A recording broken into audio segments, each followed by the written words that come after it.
alamin wassalatu wassalamu ala asyrafil anbiya wal mursalin sayyidina wa maulana Muhammadin wa ala alihi wa ashabihi ajma'in wa ba'd.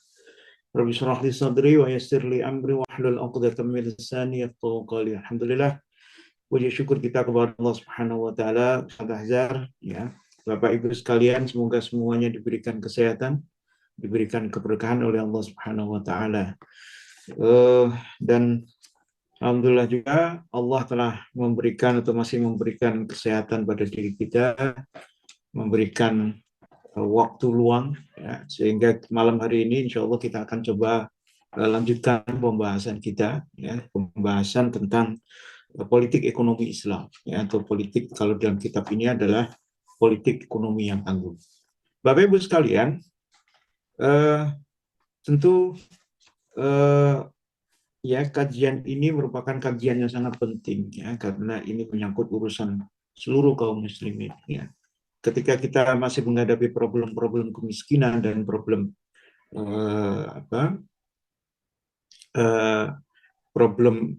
ekonomi, ya, secara umum, maka bahasan ini menjadi alternatif, ya, dari solusi yang ditawarkan oleh Islam. Hanya satu saja yang belum bisa kita buktikan, ya, Kak, lantaran apa yang ada di dalam kajian ini atau dalam ilmu tentang ekonomi Islam ini belum diterapkan secara total di dalam tengah-tengah masyarakat. Baik, Bapak Ibu sekalian, kita akan bahas, ya, sesuai dengan di kitab ini. Ini sebenarnya bahasanya ringkas ini di dalam kitab ini. Kalau dalam kitab terjemahan ini 3 halaman, dalam kitab aslinya itu sebentar.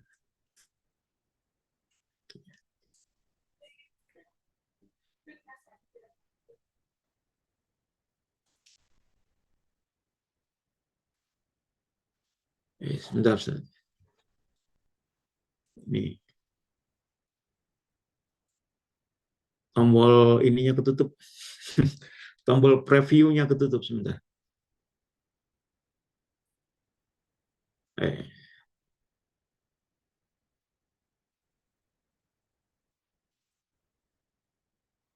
Ya, baik. Sudah terlihat, ya, Bapak Ibu sekalian? Sudah terlihat. Alhamdulillah. Ya. Insya Allah tema kita malam ini kita akan bahas tentang peningkatan kekayaan atau tanmiyatus sarwah kalau di dalam kitab aslinya, atau pertumbuhan ekonomi. Ini satu topik yang penting, ya, dan seringkali menjadi polemik, perdebatan di antara kita, di antara aktivis ekonomi Islam dengan aktivis ekonomi kapitalistik, ya. Kalau dalam ekonomi Islam mainstream yang sekarang ini banyak dikembangkan oleh pakar-pakar ekonomi Islam yang masuk ke dalam ranah ekonomi politik atau ekonomi moneter, mereka mengatakan bahwa pertumbuhan ekonomi ini juga merupakan salah satu cara atau metode dalam Islam untuk menjamin kesejahteraan masyarakat, ya. Lalu di sisi yang lain kita sering mendengar adanya kritik gitu di antara kita, kan, yang mengkritik pertumbuhan ekonomi itu nggak penting, yang penting itu adalah distribusi, ya. Nah, kita akan jawab ini, apakah betul bahwa pertumbuhan ekonomi itu sesuatu yang tidak penting di dalam ekonomi Islam? Apakah ekonomi Islam itu hanya fokus di dalam praktek distribusi kekayaan, ya, karena kita kan selalu bicara begitu, kan, bahwa problematika ekonomi itu bukan produksi, tapi problematika ekonomi adalah distribusi, ya. Sehingga seringkali kemudian kita mendengar ketika ada indikator ekonomi, kesejahteraan ekonomi itu menggunakan standar GNP atau GDP, ya, atau standar pertumbuhan ekonomi GNP yang meningkat, GDP Gross Domestic Product yang meningkat, lalu dikatakan ini nggak tepat, ya, mestinya harus dilihat dalam konteks distribusi. Nah, ini harus kita dudukkan, ya. Bagaimana sebenarnya pandangan Islam terkait dengan tanmiyatus sarwah, peningkatan kekayaan atau pertumbuhan ekonomi, atau dalam bahasa lugasnya, apakah Islam itu, ya, memperhatikan produktivitas gitu, ya kan? Produktivitas dalam kegiatan ekonomi, ya, ataukah Islam itu yang penting distribusi saja, produksi itu berjalan dengan sendirinya, tidak perlu dikelola, tidak perlu diintervensi, tidak perlu dibantu oleh negara. Ini harus kita dudukan. Nah, Bapak Ibu sekalian, satu hal yang harus diingat kalau kita bicara tentang ekonomi, ya, kalau bicara tentang ekonomi, ya, dan kita menginginkan kesejahteraan di dalam masyarakat, sebenarnya ada dua faktor yang sangat menentukan. Ya. Kemarin kita bahas tentang pemenuhan kebutuhan masyarakat, ya, jaminan pemenuhan kebutuhan pokok masyarakat.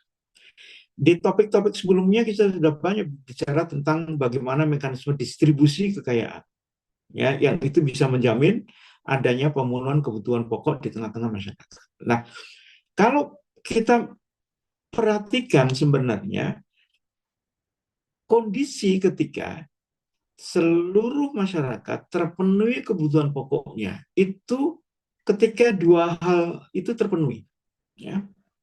Satu, kalau sumber dayanya ada, ya, sumber daya atau pemuas kebutuhan, alat pemuas kebutuhan, baik barang dan jasa itu tersedia. Yang kedua adalah adanya mekanisme distribusi yang baik. Yang kemarin kita bahas itu melalui mekanisme ekonomi, melalui mekanisme sosial, ibadah, ya kan? Ada jaminan keluarga, jaminan ahli waris, jaminan masyarakat, jaminan negara dan seterusnya. Ya, itu mekanisme distribusi. Ya. Tapi mekanisme distribusi, ingat, nggak mungkin kita mendistribusikan barang itu dengan baik, barang dan jasa dengan baik kalau barang yang didistribusikan nggak ada. Ya, bisa dipahami ya Bapak sekalian. Jadi apa maknanya ini? Maknanya adalah ketika kita membicarakan politik ekonomi Islam itu untuk memenuhi seluruh kebutuhan masyarakat di tiap-tiap individu masyarakat, maka harus dipahami untuk memenuhi kebutuhan itu, maka harus ada dua hal yang harus terpenuhi sekaligus. Yang pertama barangnya ada, ya. Yang kedua distribusi. Barangnya ada, distribusi buruk, pasti ada orang miskin. Ya kan? Barang ada itu, beras melimpah, panen raya, ya, impor beras banyak sekali, tapi tetap saja ada orang yang tidak sanggup untuk membeli beras. Ada kemiskinan di situ. Itu berarti bukan problem produksi, tetapi problemnya adalah distribusi. Tapi sebaliknya, ya, distribusi bagus, tapi barangnya nggak ada. Ya tetap saja pasti ada beberapa orang yang akhirnya tidak sanggup untuk memenuhi kebutuhannya karena memang barang nggak ada, barang langka, ya mungkin musim paceklik dan sebagainya. Nah, kalau kita perhatikan memang betul di dalam kondisi sekarang ini, ya, atau di dalam sejarah kehidupan manusia, bahwa problem utamanya itu memang distribusi, karena jarang sekali ada di suatu wilayah terjadi kekurangan sumber daya secara terus-menerus, jarang sekali terjadi. Apalagi kalau kita bicara Islam itu akan menaungi seluruh negara-negara yang ada, tidak terbatas di Indonesia saja. Ketika Daulah Islam itu berdiri bisa benua Eropa, benua Asia, benua Afrika itu terkumpul menjadi satu kesatuan. Nah, kalau sudah demikian, maka sekat-sekat negara itu bisa dihilangkan, yang menyebabkan ketika ada satu negara sedang paceklik itu pasti akan bisa dibantu oleh negara yang lain. Gitu. Jadi secara fakta kita tidak pernah mendengar di satu masa itu seluruh dunia terjadi krisis pangan katakan yang tidak ada produksi sama sekali. Pasti terjadi ketika di satu wilayah ada krisis pangan, maka di wilayah yang lain itu sedang ada produksi. Ya, jadi apa yang bisa kita sampaikan? Yang pertama bahwa memang problem utamanya adalah distribusi. Ya. Tetapi Islam tidak meninggalkan yang namanya produktivitas atau dalam bahasa sekarang adalah pertumbuhan ekonomi. Karena dengan pertumbuhan ekonomi lah itu yang bisa menjamin, ya, pemenuhan barang dan jasa secara terus-menerus meningkat. Ya, kemarin kan kita bahas juga bahwa politik ekonomi Islam itu bukan sekedar jaminan atas pemenuhan kebutuhan pokok tiap individu masyarakat, Tapi dilanjutkan, politik ekonomi Islam adalah dengan memberikan kesempatan kepada orang-orang yang bisa memenuhi kebutuhannya secara lebih, baik kebutuhan tersier atau kebutuhan sekunder maupun kebutuhan tersier, kan gitu. Nah, kalau bicara kebutuhan sekunder dan kebutuhan tersier, berarti kita bicara berarti produksinya harus berlebih, nggak lepas. Misalnya Indonesia konsumsi beras 200 gram per kapita per hari. Kalau ada 270 juta masyarakat Indonesia, atau katakan 250 juta lah, biar gampang hitungnya, maka kebutuhan beras per hari itu adalah 250 juta dikalikan 200 gram. Kan gitu kan? Itu sekitar 50 juta ton per hari. Berarti kalau dalam setahun berapa? Tinggal dikalikan paling gampang 360 lah. Ya, berarti dibutuhkan 360 kali 50 juta ton. Berapa itu? Ya, hitung sendiri lah ya. Banyak gitu. Nah, kalau yang diproduksi pas, berarti kan kalau distribusinya bagus, berarti kan tidak ada yang ada berlebih di situ, ya kan? Mungkin berasnya itu semua, ya. Nah, tapi kalau produksinya meningkat, maka ada yang bisa mulai dialihkan, yang awalnya berasnya itu beras katakan IR semua gitu kan, kita mengenal dulu beras IR, beras rakyat. Mulai itu ada yang nanam beras apa itu biryani, misalnya beras yang panjang, atau mungkin beras Jepang atau yang lain, itu kan sudah kebutuhan sekunder, ya kan? Nah, itu bisa dilakukan. Jadi ini yang harus diperhatikan, bahwa Islam itu tidak menyampingkan yang namanya produktivitas. Jadi ketika kita bicara tentang pertumbuhan ekonomi dan kita kritik teori tentang pertumbuhan ekonomi, kita harus clear di situ apa yang kita kritik. Yang kita kritik itu bukan pertumbuhan ekonominya, ya. Lalu kita mengatakan tidak penting pertumbuhan ekonomi, tapi yang kita kritik adalah menggunakan standar pertumbuhan ekonomi untuk menggambarkan kesejahteraan atau kemakmuran masyarakat, ya. Karena di dalam Islam, meskipun barang melimpah, barang dan jasa melimpah, tetapi ada sebagian orang yang tidak sanggup untuk mengakses barang dan jasa itu, tetap kita katakan ada kemiskinan di masyarakat itu, ya. Baik, Bapak Ibu sekalian. Jadi kalau begitu, produksi dalam Islam itu penting, ya. Produksi itu penting. Kenapa penting? Karena memang ditujukan untuk memenuhi kebutuhan tadi yang seperti saya sampaikan. Produksi rendah, kebutuhan yang bisa dipenuhi rendah. Ya, maka kita harus mengatakan di dalam daulah Islam pun negara harus bisa mendorong terpenuhinya produksi yang sanggup untuk memenuhi kebutuhan pokok. Ya. Namun, ya kalau kita perhatikan, Bapak Ibu sekalian, ternyata kalau kita bicara produksi, ya, apakah itu masuk di dalam konteks sistem ekonomi Islam? Ya, dibahas oleh sistem ekonomi Islam. Ternyata produksi itu tidak terkait dengan sistem, ya, sifatnya universal. Yang penting produksi meningkat gitu. Kalau kita bicara produksi kan gitu. Ya, misalnya kalau pertanian, bagaimana caranya agar sawah yang awalnya 1 hektar itu produksinya 3 ton menjadi 5 ton. Itu aspek produksi. Gimana caranya? Itu teknologi. Teknologi itu sifatnya universal. Ya, yang penting tidak ada yang dilarang. Misalnya, oh pakai pupuk kandang, tinggal ditanyakan saja kan, apakah boleh? Kalau jawabannya boleh, teknologi itu. Apakah boleh dengan urea? Nah, boleh, pakai urea. Apakah boleh pupuk dengan yang lain? Itu teknologi. Ya, Islam menyatakan tidak ada larangan untuk menggunakan pupuk-pupuk itu.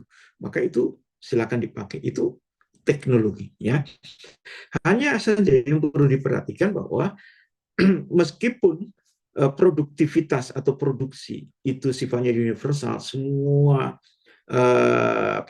sistem itu boleh mengembangkan, termasuk sistem Islam, dan merujuknya kepada teknologi yang bebas nilai, ya. Tetapi ternyata ketika, ya, produksi itu menyangkut tentang siapa yang harus melakukan produksi, ini tanggung jawab siapa yang bisa menjamin bahwa produktivitas itu tinggi, itu menjadi perbedaan pendapat, ya, atau perbedaan cara pandang di setiap sistem ekonomi. Sistem ekonomi kapitalis menyerahkan urusan produksi itu kepada private individu. Ya. Negara tidak boleh campur tangan bahkan. Ya. Individu boleh produksi apa saja dengan teknologi apa saja. Ya. Teknologi dari mana saja itu boleh dilakukan kapitalis. Sementara sosialis seperti yang kita tahu kebalikan. Individu dilarang untuk melakukan produksi atas nama individu. Ketika mereka melakukan produksi itu atas nama negara. Lalu bagaimana Islam? Nah, ini yang akan kita bahas. Bapak Ibu sekalian, ini sekedar mereview, ya. Kalau kita bicara tentang sumber daya, ya, Islam memahami sumber daya itu penting karena sumber daya itulah yang akan digunakan untuk memenuhi kebutuhan manusia. Ada barang, ada jasa di situ, ya. Nah, kalau kita memperhatikan sumber daya, ya, kemarin kita kan membahas tentang sumber-sumber ekonomi, ya kan? Ada pertanian, ada industri, ada apa namanya perdagangan, itu kan sumber-sumber ekonomi. Sekarang kita bicara subjeknya atau objeknya sumber daya itu, ya. Sumber daya itu ada mungkin dibagi dengan flora, fauna gitu kan, nabati, hewani gitu. Atau mungkin laut, darat, udara, itu sumber daya semua. Ada yang sumber daya hayati, ya, yang hidup, ada sumber daya alam yang dia sifatnya tidak hidup. Itu sumber daya. Yang pada prinsipnya sumber daya itu digunakan di dalam konteks ekonomi untuk memenuhi kebutuhan manusia, ya. Selalu konotasinya begitu. Ya, meskipun sumber daya itu juga dimakan juga oleh hewan, tapi manusia tidak berpikir ke arah sana karena itu alami saja, ya kan? Eh, eh, Boleh kita bilang kegiatan ekonomi atau kebijakan ekonomi itu jarang yang mengatasnamakan hewan. Yuk kita produksi padi, biar apa? Mau produksi jagung, biar apa? Agar sapi bisa mendapatkan makanan. Jarang konteksnya begitu. Konteks yang ada adalah, yuk kita tanam jagung. Buat apa? Agar sapi dapat makanan. Nggak selesai sampai di situ. Agar sapinya gemuk, manusia bisa makan daging sapi. Itu selalu manusia itu sebagai kasta tertinggi di dalam apa namanya ekosistem, ya, di ekosistem sumber daya di dunia itu manusia paling tinggi kan gitu, ya. Harimau aja bisa dimakan oleh manusia kan gitu, ya. Nah, kalau bicara sumber daya dikaitkan dengan bagaimana cara pandang Islam, maka Islam melihat begini, sumber daya itu kan bisa dilihat dalam 4 hal, ya. Yang pertama, sumber daya itu bisa dilihat dari sisi keberadaannya. Ada hewan, ada batu bara, ada emas, ada pohon, macam-macam di situ keberadaan. Dalam konteks keberadaan, maka kita katakan itu semua ciptaan Allah Subhanahu wa taala, ya. Nah, kalau bicara ciptaan Allah Subhanahu wa taala, maka manusia tidak berhak menghukumi itu. Ya, manusia tidak berhak mengatakan ngapain juga Allah menciptakan babi lalu kemudian diharamkan. Itu hak Allah karena Allah yang menciptakan, terserah Allah. Kenapa Allah itu memberikan ilmu tentang membuat khamr lalu kemudian diharamkan, ya. Nah, konteks itu berarti keberadaan itu kita terima saja. Ya, ada babi, ada khamr, ada katakan ganja, lalu ada beras, ada jagung dan sebagainya. Semuanya diciptakan oleh Allah, ada yang halal, ada yang haram. Maka dalam konteks keberadaan itu semua kita serahkan kepada Allah Subhanahu wa taala dan kita yakin bahwa itu diciptakan oleh Allah. Kan gitu kan? Itu keberadaan, ya. Sehingga konteks keberadaan bukan topik pembahasan kita. Ya, kita nggak boleh bertanya kenapa kok Allah ciptakan sapi, ya. Kenapa kok Allah ciptakan monyet, kenapa Allah ciptakan hutan dan lain sebagainya, ya. Itu bukan wilayah kita. Maka poin yang pertama, keberadaan itu bukan wilayah diskusi kita sebenarnya, kita terima saja, ya. Kemudian yang kedua, ketika Allah itu ciptakan itu semua, ya, Allah menjadikan manusia itu sebagai khalifah fil ardh. Kan gitu kan? Yang berfungsi untuk memanfaatkan, mengelola, mengembangkan sesuatu yang sudah Allah ciptakan di situ.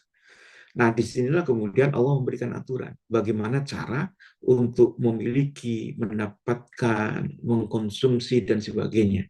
Ada apa namanya, aturan-aturan, ya, ada yang dibolehkan, ya kan, ada yang diharamkan mencuri, diharamkan untuk memalak, diharamkan untuk apa namanya, misalnya cari ikan di sungai dengan apa namanya, diracun misalnya, sehingga semua habitat yang ada di sungai mati semua, diharamkan di situ. Nah itu Allah kasih aturan di situ, ya. Lalu ketika manusia sudah memperoleh itu, maka poin berikutnya adalah bagaimana memanfaatkan itu. Maka Allah satu sisi membolehkan memanfaatkan sesuatu, sisi yang lain Allah juga mengharamkan sesuatu. Allah menghalalkan untuk memanfaatkan barang-barang yang halal. Segala sesuatu yang halal boleh dimanfaatkan. Tetapi Allah juga melarang untuk memanfaatkan segala sesuatu yang haram. Itu aturan Allah. Maka bicara tentang bagaimana cara memperoleh dan cara memanfaatkan, ya, itu kan di dalam kajian ekonomi Islam itu disebut sebagai asbab tamaluk, kan itu sebab-sebab kepemilikan, cara memperoleh itu dan bagaimana apa namanya memanfaatkan, ya. Maka itu ada aturannya. Karena ada aturannya, itu masuk di dalam konteks sistem ekonomi. Kita harus tunduk kepada satu sistem tertentu. Kalau kita sebagai seorang muslim, berarti sistem ekonomi kita adalah sistem ekonomi Islam. Aturan-aturan yang digunakan adalah aturan-aturan ekonomi Islam. Nah, yang terakhir adalah produksi. Ini yang menarik, produksi. Ketika bicara produksi, ternyata Allah membiarkan manusia itu untuk mengembangkan pengetahuannya untuk memproduksi sesuai dengan zamannya. Ya, ketika dikembangkan ekstensifikasi, diperluaslah sawah di situ, Allah bolehkan itu. Lalu ada yang melakukan intensifikasi, Allah juga bolehkan itu. Ya, apa dasarnya? Dasarnya adalah ketika Rasulullah SAW suatu ketika memperhatikan ada sahabat, ya, yang menyerbukkan kurma, ya kan? Lalu Rasul bertanya, kenapa engkau serbukkan kurma itu? Nah, itu ditangkap oleh para sahabat. Rasul tidak membolehkan penyebrukan. Ditinggalkanlah itu penyebrukan kurma, dan ternyata kurma yang tidak diserbukkan itu nggak berhasil, nggak jadi kurma. Komplainlah kepada Rasulullah. Ya Rasul, kenapa kurma ini tidak bisa berbuah? Ya, padahal engkau mengatakan kenapa harus diserbuk, yang itu difahami ya, untuk diminta ditinggalkan. Nah, Rasul kemudian jawab, antum a'lam bi umuri dunyakum. Kalian lebih mengetahui tentang urusan dunia kalian. Ya, apa yang masuk dengan urusan dunia? Urusan dunia itu adalah urusan-urusan yang berkaitan dengan sifat-sifat alamiah, yang berkaitan dengan teknologi.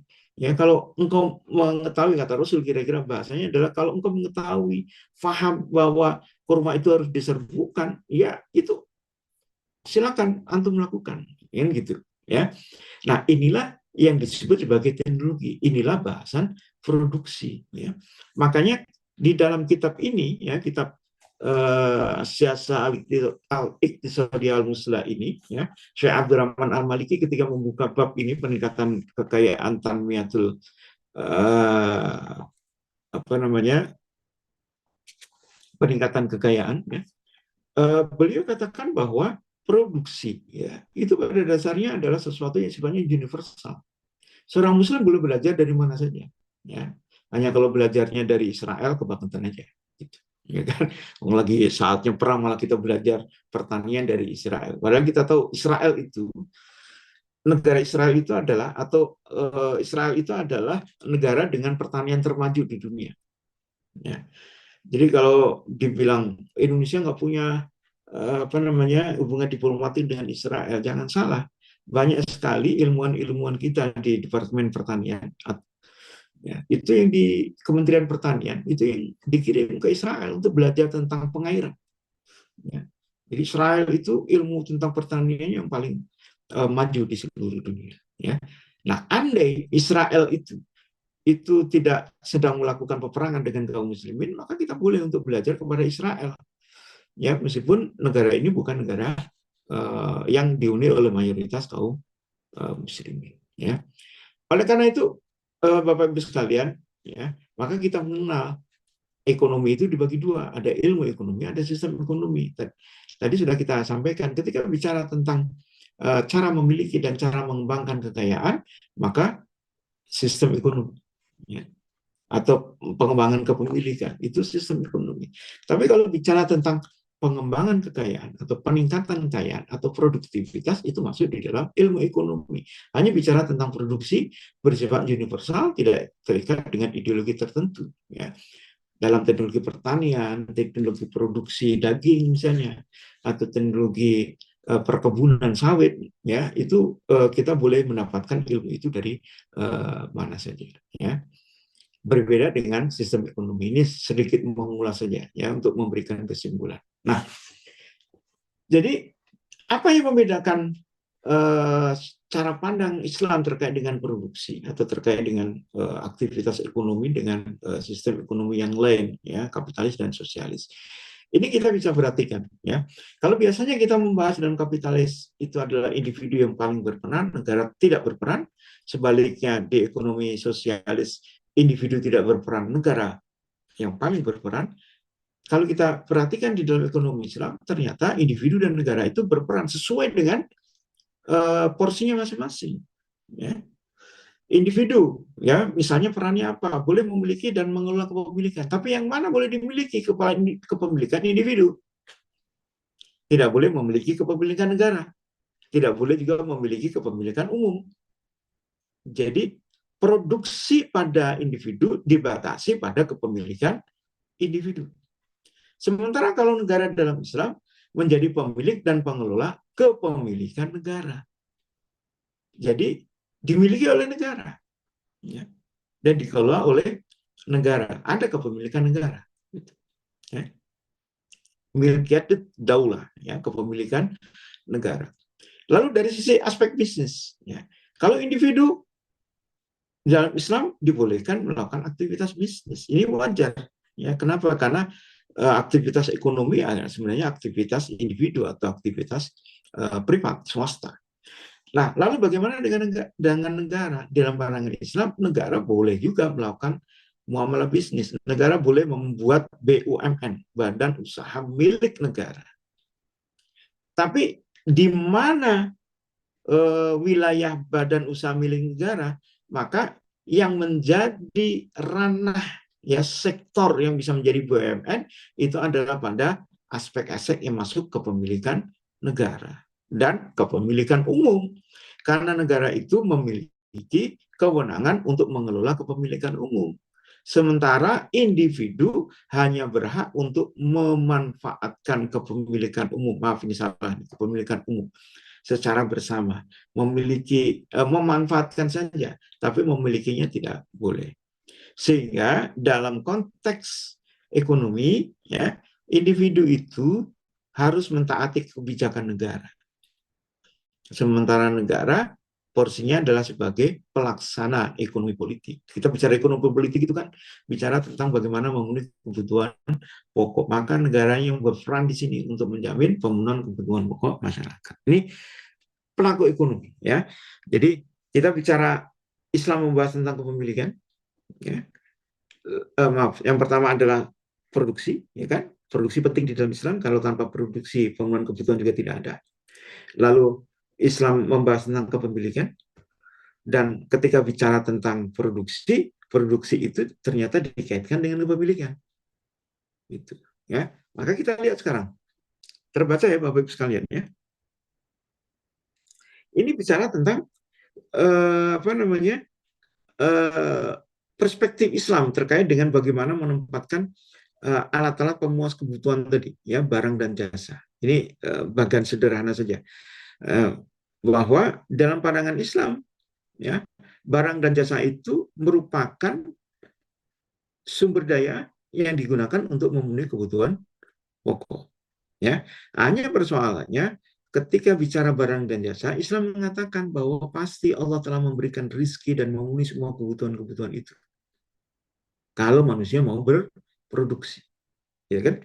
Tapi kalau kapitalis selalu mengatakan nggak cukup, selamanya nggak cukup. Maka menurut kapitalis selamanya di dunia ini pasti ada orang miskin. Ya, maka konsep scarcity. Karena problemnya adalah ketidakcukupan, maka fokus ekonomi kapitalis adalah produktivitas. Yang penting produksi sebanyak-banyaknya. Dan memang betul, ya. secara hitung-hitungan ekonomi, produktivitas yang sekarang dilakukan oleh ekonomi kapitalis di dunia itu sanggup memenuhi kebutuhan manusia di atas kertas. Ya, jadi kalau misalnya kita tanya apakah beras di seluruh dunia cukup, cukup. Apakah daging sapi? Ya, sekarang kan mau ada apa namanya makan siang gratis. Makan siang gratis butuh daging. Ya, lalu dikatakan daging Indonesia kurang. Ya, ini ironi juga sebenarnya. Ya, Indonesia yang wilayahnya luas, subur, pakannya cukup, kok nggak bisa memproduksi sapi. Ya, akhirnya harus impor. Ya, dan ternyata berhasil banyak. Di Brasil banyak sehingga mau impor dari Brasil. Itu artinya apa? Artinya sebenarnya kalau kita lihat seluruh dunia produksi itu udah cukup, ya sudah cukup. Sehingga problemnya itu bukan lagi produksi, tapi adalah distribusi. Nah, makanya di dalam Islam untuk mengukur itu tidak dengan menggunakan peningkatan GDP atau pertumbuhan negara, pertumbuhan ekonomi, ya, tetapi yang penting adalah bagaimana mendistribusikan barang-barang itu. Itu dilihat dari sisi realitasnya. Jadi kalau kemudian ditanyakan, mungkin ada pertanyaan ngulik itu, ya. Bagaimana kalau di dalam daulah Islam? Apakah daulah Islam juga akan menggenjot produktivitas? Maka jawabannya iya. Daulah Islam akan menggenjot produktivitas, ya. Itu yang harus difahami, ya, dengan berbagai macam teknologi yang ada. Hanya daulah Islam tidak menjadikan produktivitas itu sebagai indikator untuk tercapainya tujuan ekonomi atau berhasilnya politik ekonomi di dalam Islam. Ya, baik. Sekarang kita coba ya lihat ya di dalam kitab ini dibahas ketika bicara tentang produktivitas, maka ternyata produktivitas itu dikaitkan dengan konsep kepemilikan. Di mana kepemilikan itu individu, maka produksi itu menjadi tanggung jawab individu. Ya. Sementara kalau kepemilikan itu banyak dikuasai oleh negara atau kepemilikan umum, maka produksi itu dibebankan kepada negara. Kira-kira begitu ininya, ya. Maka kita lihat yang pertama, tanah pertanian, ya. Kalau kita bicara tanah pertanian, maka kita bisa mengatakan sebenarnya tanah pertanian itu mayoritas, bahkan kita bisa katakan seluruhnya itu dimiliki oleh individu. Jarang negara yang memiliki tanah pertanian, ya, kecuali dalam batas kecil sekali. Ya, misalnya kalau di Jawa itu ada namanya tanah bengkok, ya, mungkin Ustaz Lajar tahu. Jadi kalau ada perangkat desa, ya, gajinya itu bukan dari pemerintah, tapi gajinya adalah dia mendapatkan fasilitas tanah bengkok. Ya, dikasih tanah sekian hektar, mereka suruh mengelola dan hasilnya digunakan sebagai gaji perangkat desa, lurah, cari, ya kan, dan sebagainya. Ya, itu tentu tanahnya adalah tanah negara yang kalau kepala desanya ganti, maka pemanfaatannya juga berganti kepada kepala desa yang baru. Tapi itu kecil, nggak banyak. Relatif yang paling banyak, dominan itu adalah individu. Maka kalau kita bicara tentang kebijakan ekonomi, produksi pertanian, maka ini diserahkan kepada individu. Ya, negara yang melakukan jaminan agar produktivitas itu tinggi. Nanti insya Allah akan kita bahas tentang politik pertanian. Ya. Jamin. Jaminannya apa? Misalnya di sini ada namanya wajib mengelola tanah pertanian. Ya, kalau Bapak Ibu lihat di sini, ya, ketika bicara tentang pengembangan tanah pertanian itu ada kewajiban, ya, mengelola tanah pertanian, ya, yang menelantarkan lebih dari 3 tahun diambil tanahnya. Kita sudah pernah bahas itu. Itu sebenarnya konteksnya apa? Konteksnya adalah harus ada produktivitas. Tidak boleh lahan pertanian itu tidak memberikan produksi. Kan itu kan? Tapi bagaimana kalau ada orang yang punya tanah tidak sanggup produksi karena tidak punya modal? Maka negara harus memberikan modal kepada petani ini. Tidak buru-buru langsung diambil tanahnya. Tadi diberikan modal dari mana? Baitul. Lalu juga negara harus bisa menjamin bahwa tanah itu dimanfaatkan oleh orang yang sanggup untuk memanfaatkan itu. Maka Islam mengharamkan menyewakan tanah. Ya.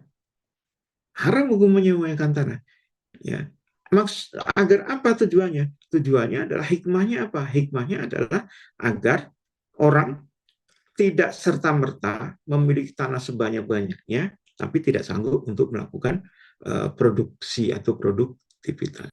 Ya, ini tanah pertanian. Jadi kalau kita bicara tentang produksi pertanian, karena pertanian itu banyak dimiliki oleh swasta, ya petani-petani itu, maka produksi pertanian itu diserahkan kepada swasta, ya kepada private gitu. Ya, nah, lalu bagaimana peran negara? Insya Allah nanti akan kita bahas. Apakah negara itu boleh melakukan apa namanya pembatasan-pembatasan? Ya, misalnya tanah ini harus ditanamin sawit, tidak boleh ditanamin beras, misalnya. Ya, bolehkah negara itu memaksa petani itu untuk menanam produk tertentu, komoditas tertentu, dan apa namanya uh, apa mengambil hak misalnya pertanian gitu kan, harus tanam semangka. Kenapa semangka? Karena semangka itu sedang memiliki nilai ekonomis yang tinggi, ya. Nanti akan kita bahas bagaimana politik ekonomi pertanian itu diarahkan di dalam Islam. Lalu perdagangan. Perdagangan kita tahu bahwa yang mayoritas yang melakukan itu juga individu. Maka kalau kita bicara produktivitas, sebenarnya perdagangan itu nggak masuk, karena perdagangan itu bukan konteks produksi. Dia hanya sekedar mengalihkan, ya kan? Tapi kalau perdagangan itu nanti ada kaitannya dengan mekanisme untuk mendorong produktivitas, maka ya tentu perdagangan itu akan banyak dilakukan oleh individu-individu atau swasta, ya, perdagangan. Nah, lalu bagaimana tentang industri ini? Kalau kita bicara produksi tadi kan satu pertanian, yang kedua adalah industri. Ya, bagaimana tentang industri itu? Industri itu kita tahu bahwa hukum perindustrian itu mengikuti kepemilikan dari para. Ya, misalnya kalau barang dan jasa itu boleh dimiliki individu, maka industrinya itu boleh dimiliki individu. Contoh pabrik sepatu, pabrik kerupuk, ya kan? Itu bukan milik umum. Maka industrinya, pabriknya boleh dimiliki oleh individu. Ya, banyaklah itu ya, produksi apa makanan, produksi minuman, mungkin produksi alat-alat sekolah dan sebagainya. Ya itu individu. Maka industrinya industri milik individu.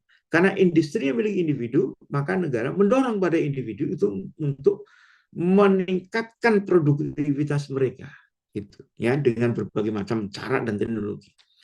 Lalu kalau barang dan jasa itu adalah milik umum, ya, maka industrinya itu juga harus menjadi industri milik umum. Ya, misalnya ada katakan danau misalnya gitu ya. Danau itu dimiliki oleh umum, bukan milik personal, karena danaunya besar, melingkupi puluhan atau mungkin ratusan desa, ya misalnya gitu.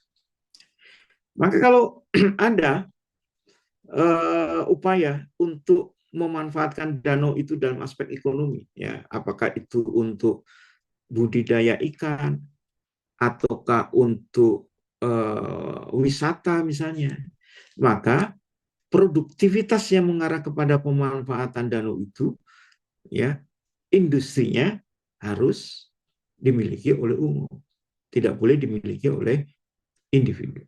Ya, nah kalau milik umum tentu kan nggak mungkin itu diserahkan kepada masyarakat begitu saja, ya karena sulit sekali rasanya masyarakat berkoordinasi untuk membuat satu industri tertentu untuk mengelola kepemilikan umum. Nah, karena ketidakmampuan masyarakat melakukan pengelolaan milik umum, maka biasanya uh, industri yang dimiliki umum itu dikelola oleh negara. Nah, begitu pula kalau barang dan jasanya itu adalah milik negara, maka industri yang memilikinya adalah negara. Misalnya apa? Misalnya negara itu punya katakan industri senjata misalnya, gitu kan? Senjata itu kan bukan milik umum. sebenarnya dia individu. Tapi kalau senjata itu diserahkan kepada individu, keamanan negara akan terancam. Maka industri senjata itu diserahkan kepada negara untuk mengelola itu. Ya, nah ini cara pandang ya, cara pandang Islam ketika menyikapi terkait dengan apa namanya, bagaimana tanggung jawab untuk produksi. Ya, yang kita bisa simpulkan Islam itu ya mengarahkan produktivitas itu sesuai dengan kepemilikan yang ada. Ketika itu adalah milik individu, maka didorong kepada individu yang memiliki sumber daya itu untuk memproduksi secara baik. Kalau itu milik umum, maka diserahkan kepada negara untuk mengelola. Begitu pula kalau milik negara, maka diserahkan kepada negara. Nah, ini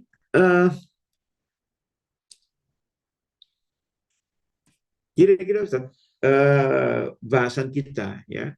Jadi bisa kita simpulkan kalau kita bicara produksi, produksi itu pada dasarnya diserahkan kepada masing-masing karena produksi itu sesuatu yang sifatnya universal, kan gitu. Hanya ketika kita kaitkan dengan bagaimana Islam memandang tentang produksi itu, ternyata ada hukum khusus ya yang dikaitkan itu, yaitu apa, terkait dengan kepemilikan tadi ya. Nah, sehingga dapat disimpulkan kalau kita bicara tentang politik atau bicara tentang produksi pertanian, maka itu diserahkan kepada individu. Kalau itu bicara tentang perindustrian ya, maka itu tergantung dari sifat ya barang dan jasa yang akan diproduksi ya.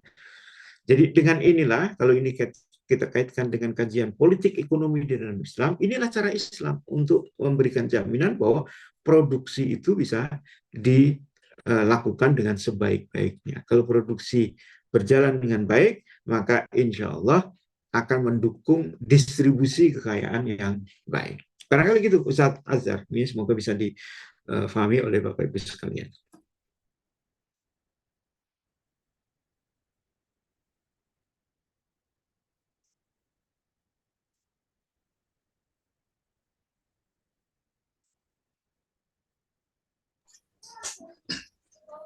Ya, Alhamdulillah, Bapak Ibu jamaah sekalian, kita baru saja mendapatkan penjelasan tadi berkaitan dengan penambahan kekayaan atau pertumbuhan ekonomi tadi ya. Oke, ini kita buka sesi tanya jawab. Buat Bapak Ibu yang ingin bertanya, bisa kirimkan pertanyaannya ke kolom komentar, atau yang mau berinteraktif langsung dengan beliau juga bisa. Kita buka sesi tanya jawabnya.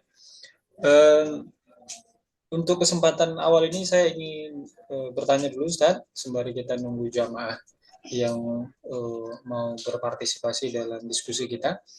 Baik Ustaz. Ini Ustaz, boleh mendapatkan penjelasan sederhana nggak Ustaz tentang pertumbuhan ekonomi misalnya?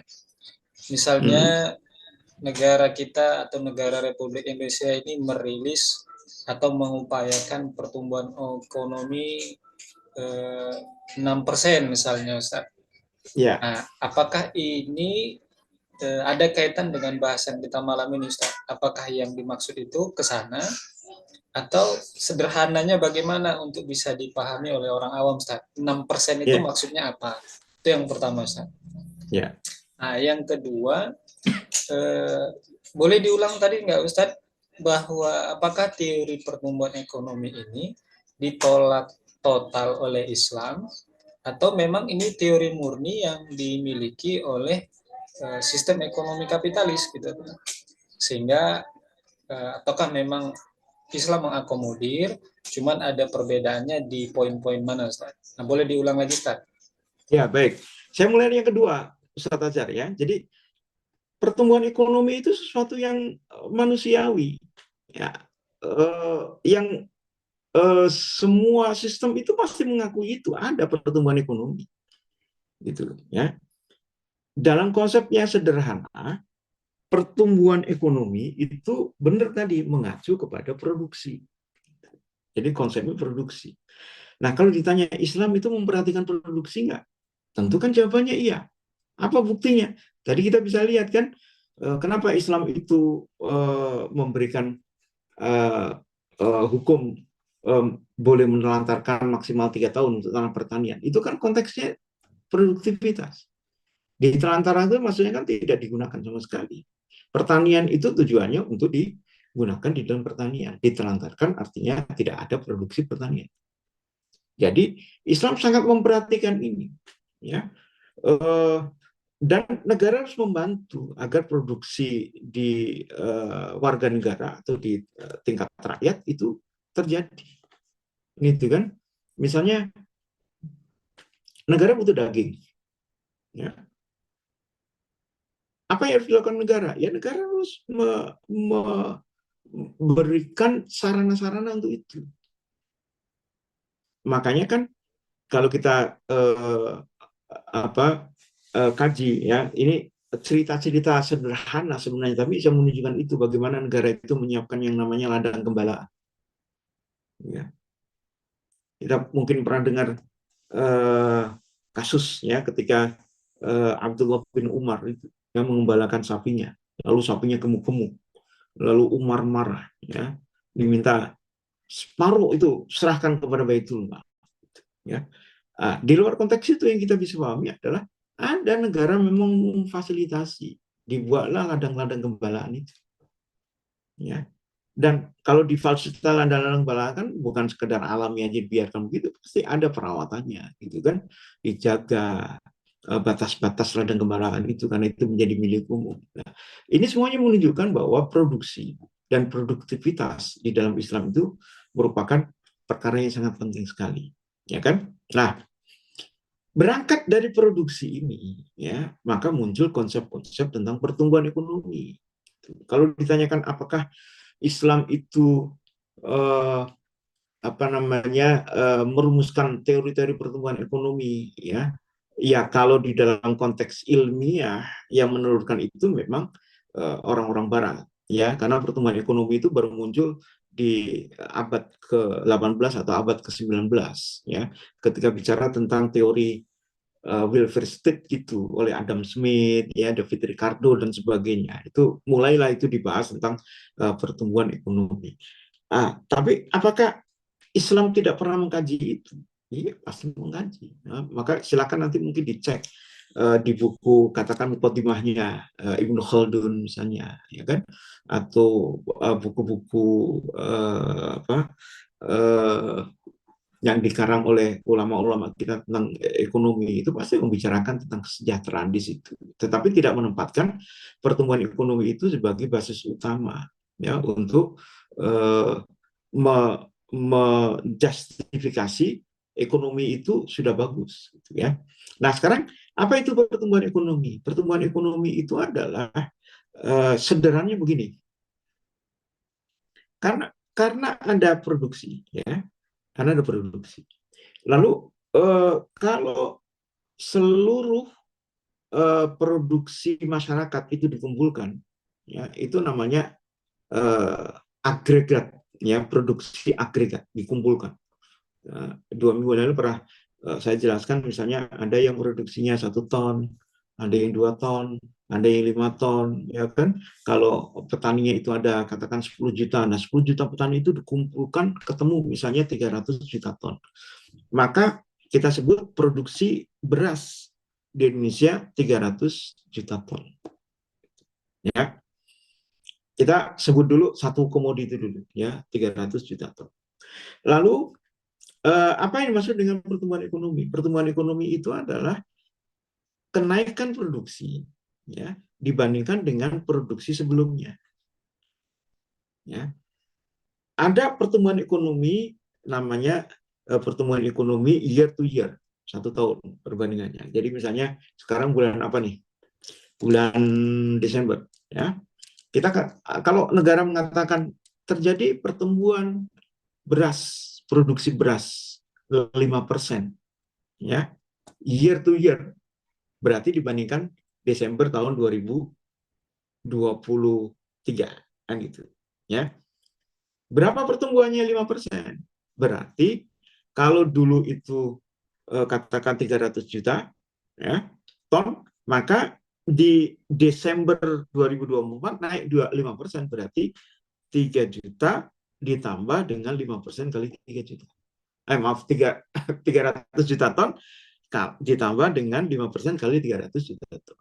Ya, atau sekitar 15 juta ton. Maka produksi tahun ini adalah 315 juta ton. Ada kenaikan 15 juta ton atau 5% dibandingkan dengan tahun lalu. Itu yang disebut dengan pertumbuhan ekonomi. Ya. Ada yang pertumbuhannya per kuartal, tergantung. Maka harus hati-hati kalau baca data itu, pertumbuhan dari apa ke apa, ya.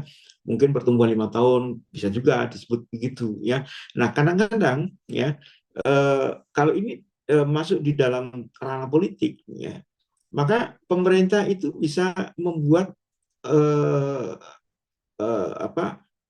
penyampaian data sesuai dengan kemampuan pemerintah.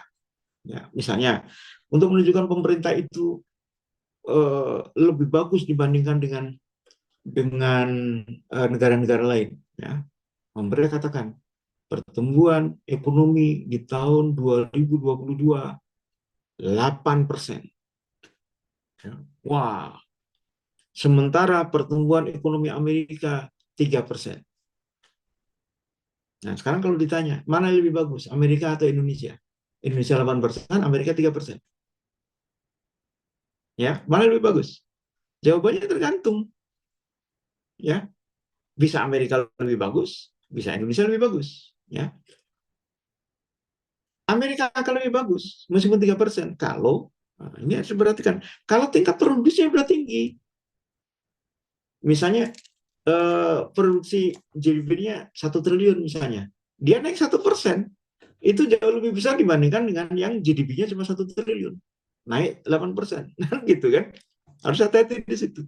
Lalu misalnya naik 3%, dilihat setahun berikutnya berapa pertumbuhan ekonominya. Oh, ternyata pertumbuhan ekonominya di tahun sebelumnya itu masih positif karena pandemi Amerika. Jadi naik 3% wajar. Tapi Indonesia naik 8%. Tapi di pertumbuhan sebelumnya minus ya. Misalnya minus 3%. Gitu. Dari minus 3% menjadi positif, itu pertumbuhannya bisa 8%. Pertanyaannya lebih bagus yang mana? Ya harus kita lihat data itu dengan baik. Gitu.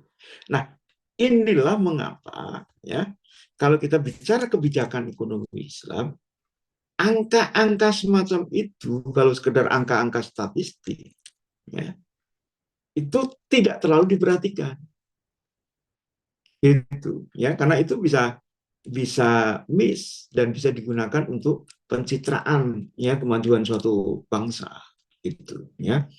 Oh, pertumbuhannya tinggi, tapi ternyata pertumbuhan tingginya itu tidak mampu memproduksi barang-barang yang dibutuhkan dalam masyarakat.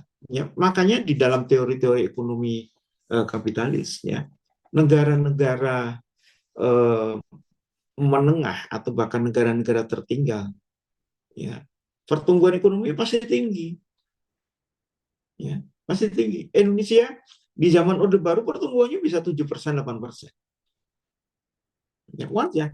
Kenapa? Karena dari produksi yang rendah, lalu dimasukkan teknologi yang bagus, ya, intensifikasi pertanian masuk di situ, kemudian peternakan juga dikembangkan, akhirnya produksinya naik dengan drastis. Ketika naik dengan drastis, pertumbuhan ekonomi dikatakan 8%.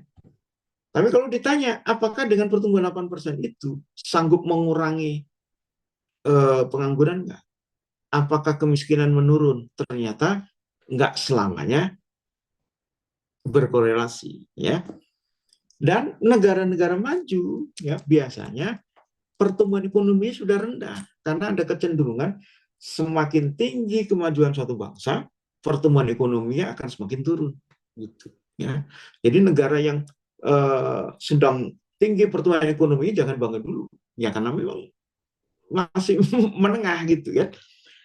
Amerika itu pertumbuhan ekonominya paling 1-2%, Jepang juga pertumbuhan ekonominya rendah, Cina sekarang juga pertumbuhan ekonomi sedang melambat. Kenapa? Ya itu biasa di dalam di dalam konteks ekonomi, ketika produksi itu sudah sampai kepada tingkat jenuh, ya sudah produksi sudah maksimal, ya pertumbuhan akan turun. Tapi negara-negara yang awalnya produksinya rendah, ya misalnya awalnya sawah itu 1 hektar hanya bisa menghasilkan 2 ton, itu kan rendah sekali. Terus dimasukkan teknologi baru, tiba-tiba naik menjadi 4 ton per hektar, kan 100% itu pertumbuhannya. Ya. Jadi itu yang apa namanya harus kita pahami ketika kita menggunakan data-data pertumbuhan ekonomi untuk menilai ya apakah suatu bangsa itu sejahtera atau tidak. Nah, dalam pandangan Islam untuk menilainya itu tidak dengan pertumbuhan ekonomi, karena tadi yang saya sebutkan ya banyak data-data statistik yang bisa misleading itu kita bisa pahami. Maka cara yang paling tepat ya yakni bahwa kemakmuran itu akan terjadi ketika kemiskinan itu turun. Itu aja. Kemiskinan itu dihitung bukan kemiskinan negara. Ya, tadi di slide sedikit ya ada gambaran, ada kemiskinan negara. Tapi kemiskinan individu yang kita perhatikan.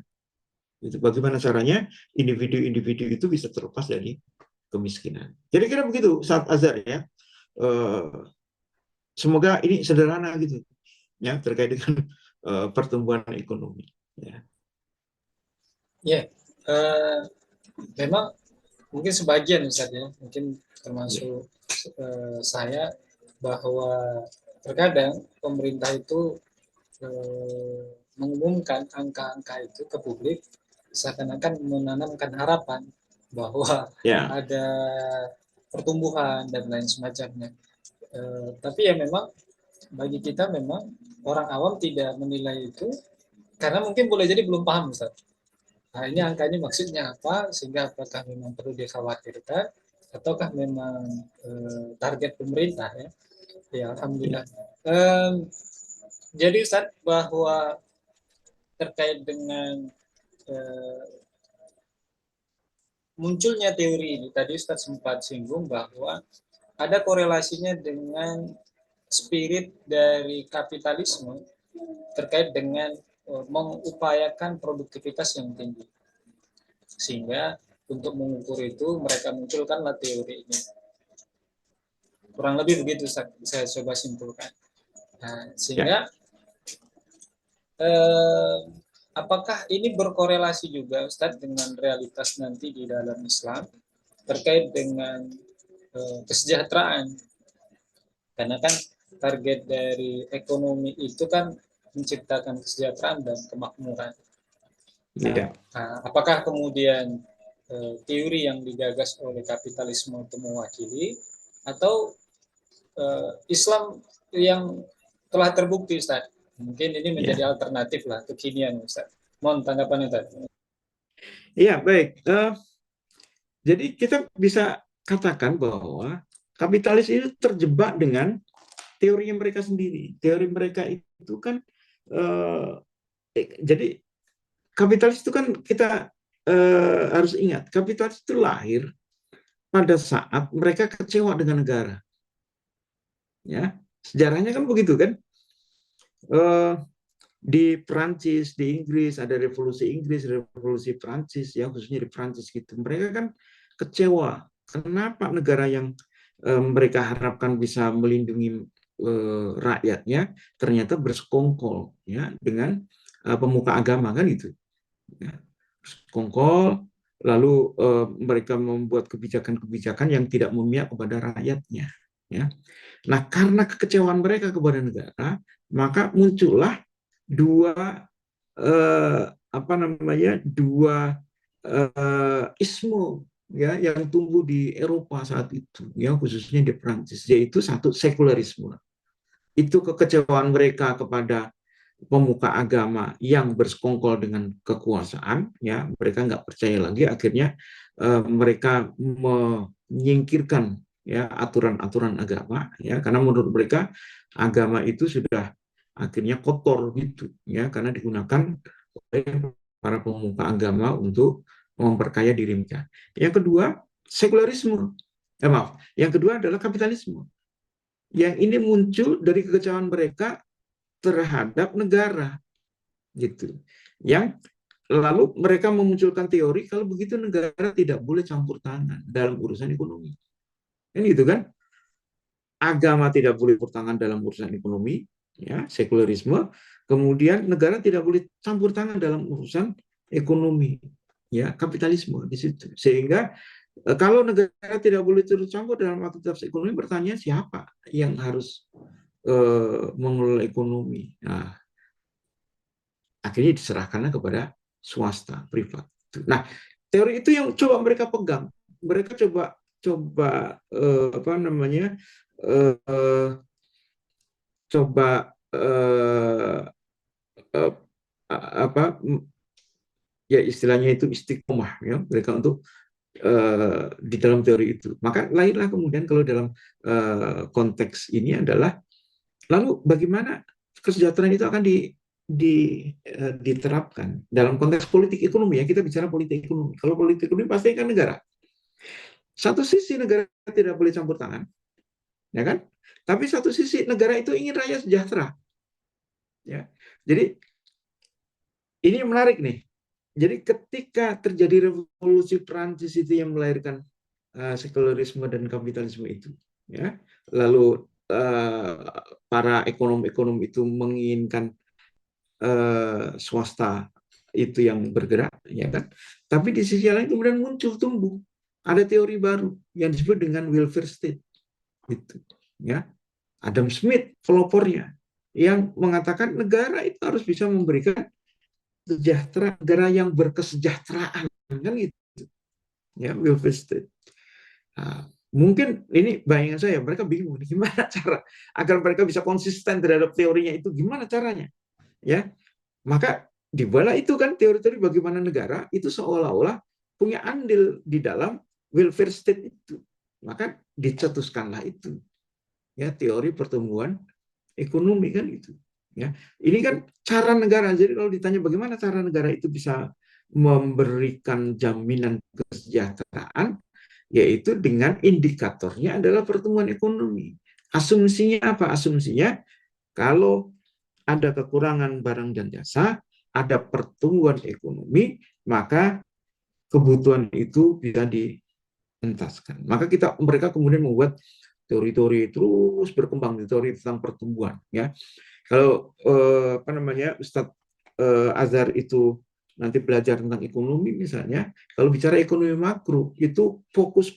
bahasan utamanya adalah teori pertumbuhan dengan berbagai macam teori-teori yang ada ya di antara mereka sendiri juga saling mengkritik gitu ini teori pertumbuhan ini absurd misalnya mau dikembangkan kemudian ada teori pertumbuhan endogenus ada yang pertumbuhan yang disebabkan karena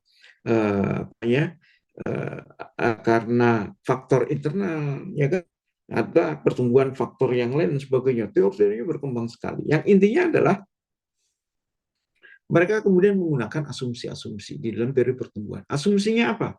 Asumsinya adalah kalau produktivitas tinggi, maka barang dan jasa yang diproduksi semakin meningkat. Maka kesempatan orang untuk mendapatkan barang dan jasa itu meningkat. Satu. Yang kedua, asumsinya apa? Kalau dalam konteks apa namanya pengangguran, mereka berasumsi setiap ada pertumbuhan 1% di Indonesia, maka ada peningkatan lapangan kerja 100.000. Ya, jadi kalau dicanangkan pertumbuhan ekonominya 8%, maka asumsinya adalah akan tercipta lapangan kerja baru 800.000.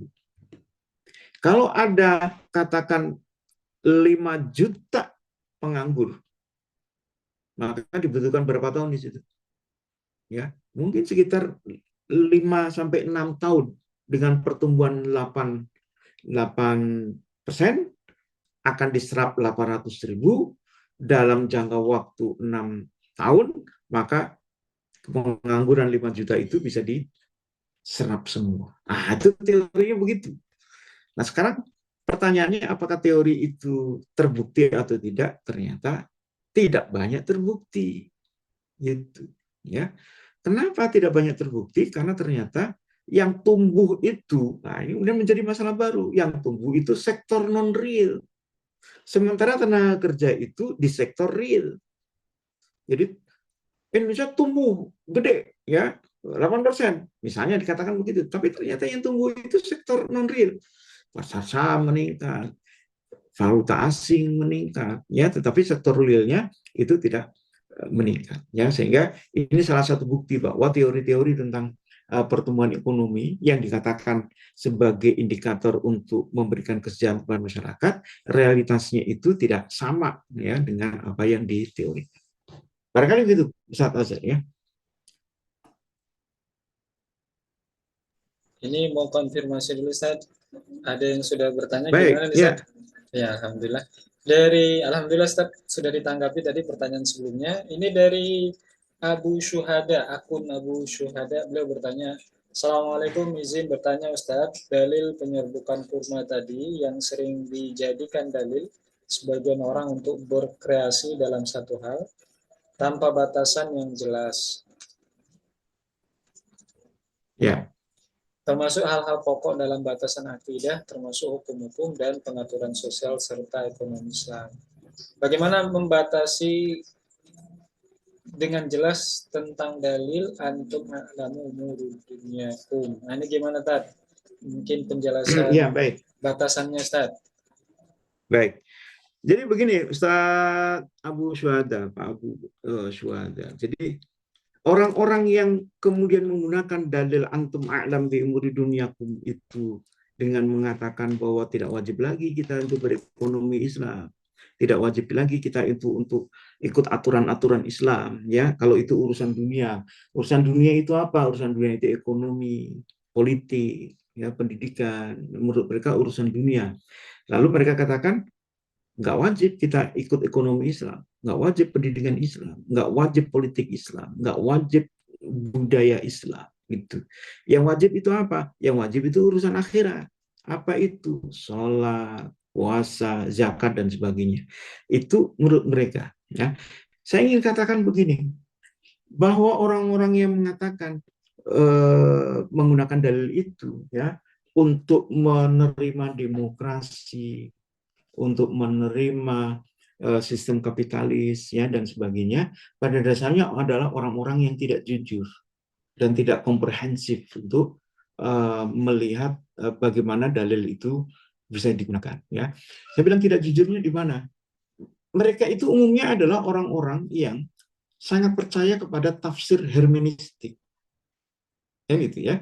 Apa itu tafsir hermeneutik? Yaitu memahami teks-teks baik Al-Quran maupun hadis dikaitkan dengan kondisi masyarakat yang ada. Jadi kita bicara tentang jilbab misalnya, ya. Mereka selalu mengatakan jilbab itu budaya Arab. Jadi kalau kita ingin memahami jilbab yang wajib itu, ya harus lihat konteksnya. Itu terjadi di Arab, dan di Arab itu sebagai budaya. Itu, ya. Itu kan tafsir hermeneutik kan begitu, harus dilihat konteksnya, gitu. Tapi ketika bicara tentang antum a'lam bi umuri dunyakum, mereka nggak mau lihat konteks. Ya, asbabul wurudnya apa, mereka nggak mau lihat itu. Ya, dan bagaimana dalil-dalil yang lain menjelaskan tentang hukum-hukum syariah itu juga mereka nggak gunakan. Ya. Padahal kita lihat konteks Rasul menyampaikan antum a'lam bi umuri dunyakum itu kan konteksnya tentang penyerbukan. Ya, itu bicara tentang sesuatu yang sunatullah, alami, ya, bukan bicara tentang sesuatu yang harus begini dan begitu. Kan kita nggak bisa paksa itu kurma itu untuk begini dan begitu. Ya kurma itu pengennya diserbukan, udah gitu aja kan gitu. Ya itu kan teknologi. Sehingga yang disebut dengan a'lam bi umuri dunyakum, kalian lebih tahu terhadap urusan dunia kalian. Urusan dunia yang mana? Yaitu urusan dunia terkait dengan teknologi penyerbukan kurma. Itu urusan dunia. Ya nggak bisa kita rekayasa di situ. Yang memang kurmanya begitu. Maka kita menjalankan penyerbukan itu bukan karena penyerbukan wajib, sunnah, makruh, dan sebagainya. Tapi penyerbukan itu adalah sebuah mekanisme alami yang memang dunia atau sunatullah memang melakukan itu atau menuntut untuk itu, kan gitu. Itu urusan dunia. Tapi kalau kita perhatikan ya dalil-dalil yang lain, kita bisa melihat betapa bahwa dalil-dalil yang lain itu memerintahkan kita untuk senantiasa tunduk, taat, patuh pada apa yang disampaikan oleh Rasulullah SAW. Kan itu kan? Wa ma atakumur rasul fakhudhuhu wa ma nahakum anhu fantahu, kan gitu. Itu kan ini berlaku umum. Apa aja yang diperintahkan, disampaikan oleh Rasul, ya ambillah. Apa saja yang dilarang, ya. Jadi konteksnya apa? Kalau Rasul memerintahkan ekonomi itu dengan ekonomi Islam, jual belinya Islam, kemudian cara menangani kesejahteraan itu dengan cara yang Islam, dan itu ada tentunya dalam Islam, kan masuk dalam kategori wa ma'atakum rasul itu, ya. Dan itu tidak termasuk di dalam dunia yang dimaksud oleh Rasul SAW tadi, ya. Jadi dunia yang dimaksud oleh Rasulullah SAW itu bukan urusan kita di dunia, bukan. Tapi yang dimaksud adalah urusan-urusan yang terkait dengan sunatullah keduniaan, ya. Apa namanya? Untuk berkembang biak, ya, hewan itu perlu perlu apa namanya? Perlu ada apa namanya? Perkawinan, ya, kan itu. Kemudian kalau tanaman perlu dipupuk, ya, itu dunia kan itu, ya. Mau yang pupuk Islam atau enggak Islam, ya kalau dipupuk dengan benar ya tumbuh dengan baik, kan gitu, ya. Sapi misalnya, mau yang punya sapi itu muslim atau non muslim, sepanjang sapinya itu dirawat dengan baik dan dikawinkan, ya akan punya anak, kan gitu kan. Itu urusan dunia. Jadi cara menyerbukan, cara mengawinkan, cara memupuk itu urusan dunia. Tapi di luar itu, ya, Rasul memberikan aturan-aturan yang itu dalam konteks ekonomi tadi disebut sebagai sistem ekonomi, ya. Jadi yang dimaksud dengan dunia, sekali lagi, itu adalah urusan-urusan yang terkait dengan teknologi, sesuatu yang tidak ada kaitannya dengan sistem Islam, ya. Kalau dalam hukum itu yang masuk di dalam jawaz, boleh, gitu, ya. Nggak masuk dalam sunnah, nggak masuk di dalam wajib, ya, makruh atau haram. Menyerbukan itu kan boleh. Kalau nggak diserbukan gimana? Ya nggak dosa juga petaninya itu, ya. Kalau diserbukan gimana? Iya, nggak berpahala juga, gitu kan? Karena itu kan mubah-mubah saja itu dilakukan. Hanya ketika diserbukan, petani itu mendapatkan mubah yang bermanfaat. Begitu Ustaz Azhar, ya, untuk bahasan tadi. Ya, alhamdulillah sudah ditanggapi Tad. Oke, mudah-mudahan ini menjadi pemahaman yang jelas buat kita kaum muslimin yang mungkin pertanyaannya masih berkaitan dengan poin yang sama ya. Alhamdulillah ini kita masuk ke penanya selanjutnya Ustaz dengan akun bernama Bu Reni Sari. Mohon maaf kalau salah Ibu atau Mbak ini. Assalamualaikum, tadi dijelaskan bahwa individu boleh mengelola kepemilikan negara. Contoh pengelolaannya seperti yang apa Ustaz? Nah, ini beliau bertanya. Pengelolaannya seperti apa Ustaz? Kemudian, apakah kelapa sawit yang dalam jumlah besar negara boleh mengelolanya ataukah harus individu Ustaz? Seperti yang terjadi di negeri ini, harga minyak goreng itu ditentukan oleh pengusaha tanpa negara bisa mengendalikan harganya. Nah, ini monggo tanggapannya Tad. Baik, yang pertama terkait dengan individu mengelola kepemilikan negara, memang boleh, ya, tapi tentu atas persetujuan negara. Misalnya negara punya katakan kebun, gitu ya, lalu minta kepada individu tolong dirawat aja kebunnya, ya. Baitul Mal misalnya, dalam contoh dulu zaman Rasulullah itu punya kebun kurma di Khaybar, kan gitu. Lalu minta kepada penduduk Khaybar untuk merawat itu dengan model musakoh, kerjasama bagi hasil. Panennya dibagi dua antara Rasul dengan orang Yahudi yang mengelola. Nah, kalau kita bicara Rasul, Rasul itu kan sebenarnya nggak punya apa-apa, karena nggak ada harta yang diwariskan kan gitu. Semua yang dimiliki Rasul itu kan ada di Baitul Mal, ya, hasil dari pohon kurma itu kan tidak dinikmati oleh Rasul secara pribadi, ya. Nah, tapi dimasukkan ke dalam Baitul Mal. Itu bisa menjadi contoh ya bagaimana kepemilikan negara itu bisa dikelola. Tapi tetap harus ada izin dari negara. Ya. Nah, lalu yang kedua, contoh kelapa sawit. Ini gimana kelapa sawit? Ini kelapa sawit memang bahasanya bisa panjang, gitu, ya.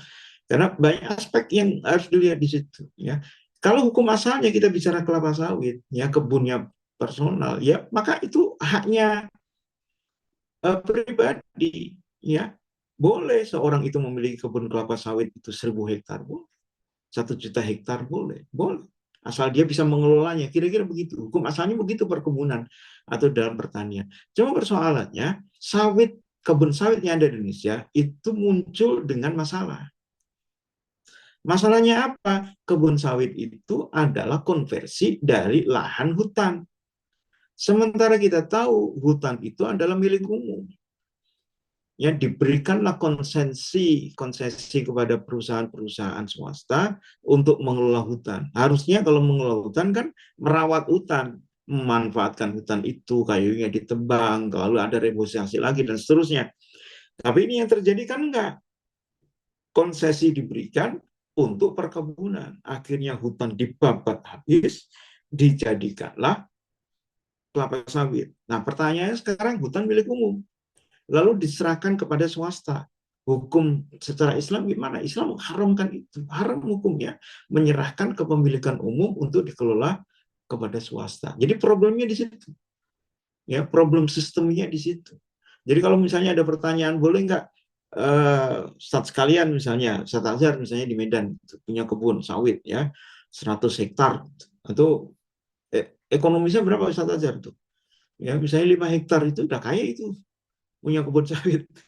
5 hektar aja udah. Boleh atau tidak? Hukum asalnya boleh. Ya. Yang tidak boleh itu adalah proses awalnya yang mengkonversi lahan hutan yang menjadi milik umum itu menjadi milik swasta. Kalau sudah terlanjur dibabat hutannya gimana? Lalu ada tawaran kita untuk membeli kebun sawit, boleh. Karena sudah menjadi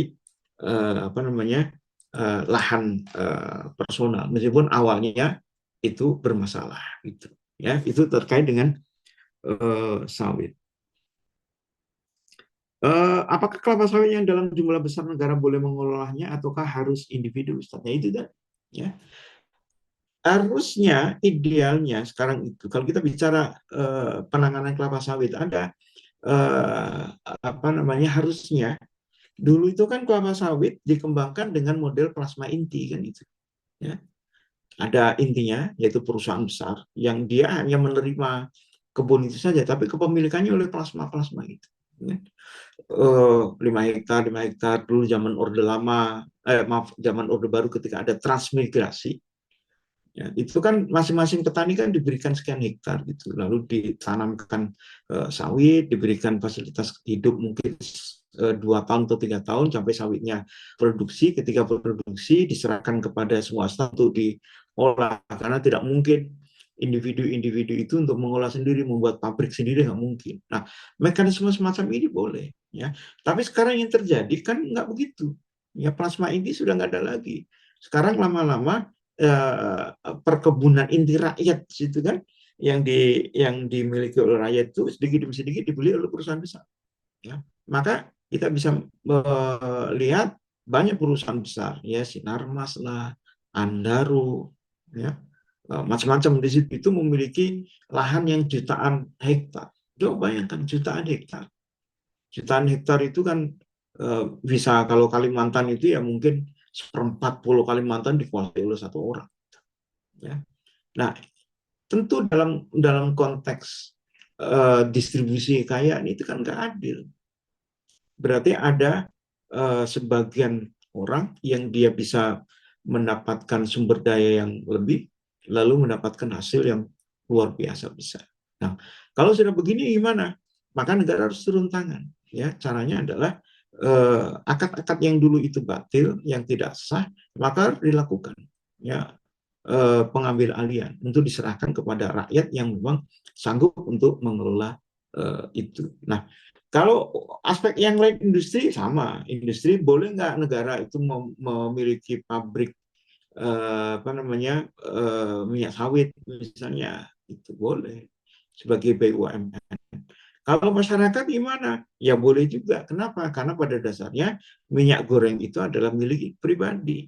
Gitu. Sawitnya juga milik pribadi. Maka masing-masing individu boleh untuk membuat pabrik itu masing-masing. Gitu.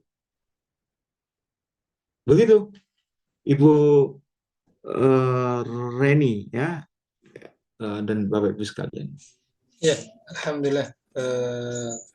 Kami rasa cukup jelas, Ustaz. Ustaz berikan tanggapan tadi. Mudah-mudahan Bu Reni juga tadi menyimak. Satu lagi, Ustaz, sebelum kita closing, Ustaz, kita cukupkan pertanyaan terakhir dari Abu Syuhada ini terakhir. Beliau coba mengkonfirmasi, beliau mengkonfirmasi terkait dengan kasus yang Ustaz coba singgung tadi terkait dengan Ya. Ternaknya anaknya Umar bin Khattab. Ini kan anaknya rakyat juga. Kenapa dimarahi, Ustaz? Tolong tanggapannya, Ustaz. Ya. Inilah bentuk kehati-hatian dari para khalifah kita. Ya. Betul, kalau mau dipikir-pikir, ya kan itu onta-ontanya Abdullah bin Umar sendiri, ya dipelihara sendiri, gitu. Tapi Umar itu berhati-hati. Sampai kehati-hatinya adalah itu bisa dipastikan ketika ontanya Abdullah bin Umar digembalakan di padang ya milik umum, pasti ada keistimewaan. Gitu, ya. Keistimewaannya apa? Dikasih lokasi yang rumputnya paling subur, paling hijau, ya kan? Sehingga ternaknya itu gemuk-gemuk dibandingkan ternak yang lain. Ini terbukti begitu. Nah, karena Umar melihat itu, maka Umar memutuskan separuh dari hasil pengembalaan di lahan itu diserahkan kepada negara atau dalam Baitul Mal. Apakah itu zalim? Ya, tentu kalau kita melihat dalam konteks sekarang boleh kan gitu. Tapi waktu itu Umar tahu bahwa ini pasti ada kaitannya dengan jabatan Umar sebagai khalifah. Ya, Umar nggak mau itu. Ya, dan kalau mungkin kita lihat dari sisi kewaroan, ketawaduan Umar dan Abdullah bin Umar, kalau perlu semuanya diserahkan kepada Baitul Mal agar tidak dihisap di hari kiamat. Kira-kira gitu. Konteksnya begitu. Ya, jadi ini adalah bentuk kehati-hatian dan ini bukan bentuk kezaliman dari Umar bin Khattab. Andai ini zalim, maka pasti Abdullah bin Umar itu melawan dan pasti sahabat-sahabat yang lain juga akan membela Abdullah bin Umar.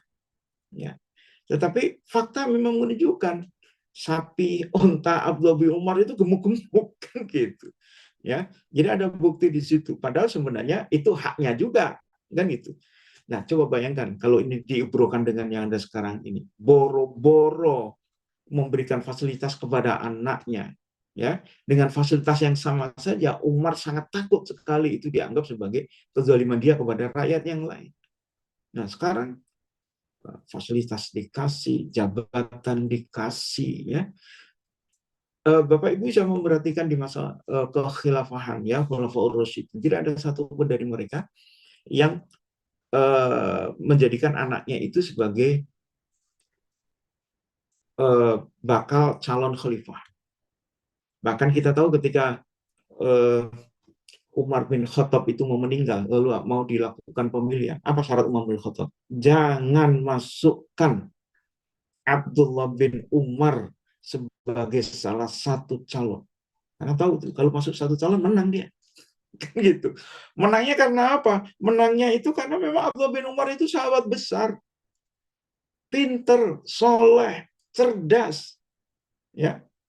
Jadi kalaupun menang, ya diangkat jadi khalifah, itu wajar gitu. Ya, karena apa namanya? eh, apa karakternya yang baik, pinter dan sebagainya. Tapi Umar bin Khattab tidak mau melakukan itu, ya, karena dia khawatir rakyat akan menganggap bahwa Abdullah bin Umar diangkat sebagai khalifah karena anaknya Umar. Ada kekhawatiran, ya. Semoga ini bisa menjadi ibroh kita semua, ya, di tengah kondisi bangsa yang seperti ini, ya, kita menghadapi bangsa yang penuh dengan, ya, mohon maaf kalau saya katakan penuh dengan caci maki di sosial media, saling ledek sana ledek sini, ya, itu tentu tidak akan menyelesaikan masalah. Oleh karena itu, Ustadz sekalian, Bapak Ibu sekalian, penting bagi kita untuk kembali fokus saja kita kepada Islam, ya, nggak usah komentarin itu, ya, masalah-masalah sepele yang remeh-temeh begitu, ya, komentar tentang komentar tentang apa namanya, mengusir jamaah masjid dan sebagainya, itu remeh-temeh sebenarnya. Kita fokus saja kepada Islam. Kalaupun itu mau dibahas, ya, bahaslah dengan sudut pandang Islam. Bagaimana hukum ketika datang ke masjid jamaah kita mengusir atau meminta jamaah yang lain, itu aja. Nah, jangan dikaitkan dengan macam-macam gitu, ya. Sehingga insya Allah ketika kita fokus kepada Islam, ya, kita istiqomah di dalam dakwah Islam itu, maka masyarakat akan melihat bahwa kita itu ikhlas, ya, istiqomah, ya, apa yang kita perjuangkan itu semata-mata Islam, bukan yang lain, ya, bukan semata-mata jabatan, bukan semata-mata kekuasaan, ya, tapi yang kita inginkan adalah bagaimana agar Islam itu sebagai sistem kehidupan kita itu bisa dipraktikkan dalam kehidupan kita sehari-hari. Barangkali gitu, Ustaz Azhar. Ya, alhamdulillah. Berarti ini udah closing Ustaz ya. Ya, sekalian closing berarti. Alhamdulillah.